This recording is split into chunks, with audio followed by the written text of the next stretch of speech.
but perhaps the most common is that we will identify a country that has resources our corporations covet, like oil, and then arrange a huge loan to that country from the World Bank or one of its sister organizations. But the money never actually goes to the country. Instead, it goes to our big corporations to build infrastructure projects in that country, power plants, industrial parks, ports, things that benefit a few rich people in that country, in addition to our corporations, but really don't help the majority of the people at all. However, those people, the whole country is left holding a huge debt.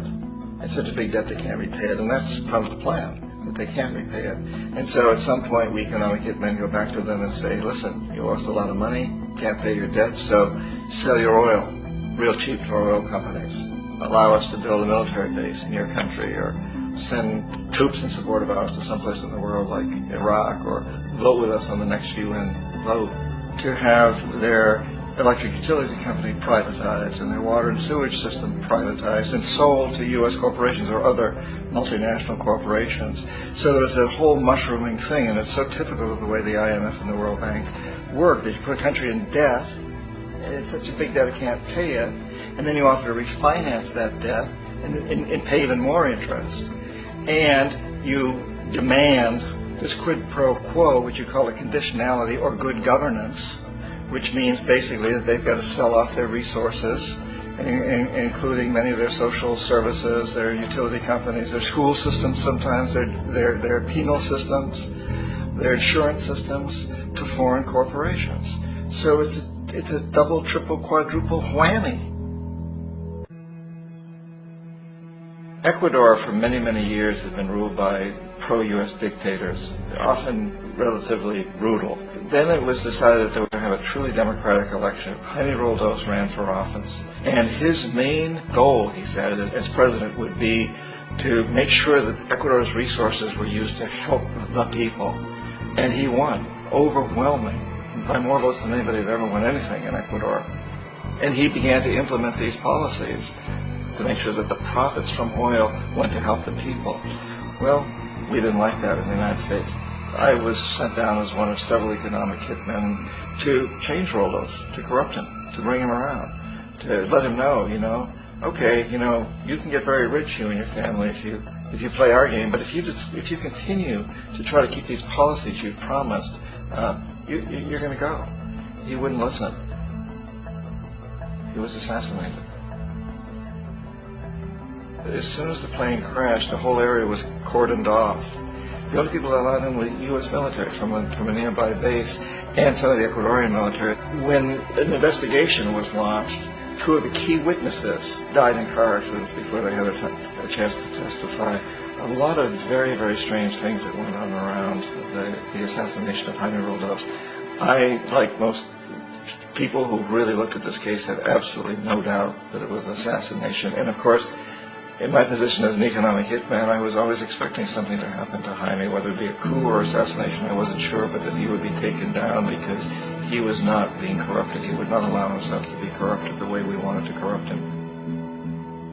And in that way, we've really created an empire, but we've done it very, very subtly. It's clandestine. All the empires of the past were built on the military, and everybody knew they were building them. So the British knew they were building them, the French, the Germans, the Romans, the Greeks. And they were proud of it, and they always had some excuse, like spreading civilization, spreading some religion, something like that. But they knew they were doing it. We don't. The majority of the people in the United States have no idea that we're living off the benefits of a clandestine empire, that today there's more slavery in the world than ever before. And in a way, our government is invisible a lot of the time, and its policies are carried out by our corporations on one level or another. And then again, the policies of the government are basically forged by the corporatocracy and then presented to the government. They become government policies. So it's an incredibly cozy relationship.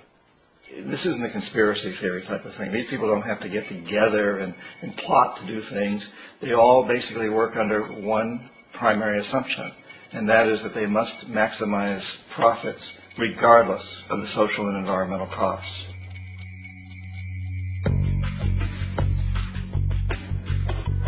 The bank and IMF serve this role on a global scale. The basic scam is simple. Put a country in debt either by its own indiscretion or through corrupting the leader of that country. Then impose conditionalities or structural adjustment policies, often consisting of the following. Currency devaluation. When the value of a currency drops, so does everything valued in it. This makes indigenous resources available to predator countries at a fraction of their worth. Large funding cuts for social programs. These usually include education and healthcare, compromising the well-being and integrity of the society, leaving the public vulnerable to exploitation.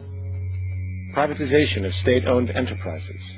This means that socially important systems can be purchased and regulated by foreign corporations for profit.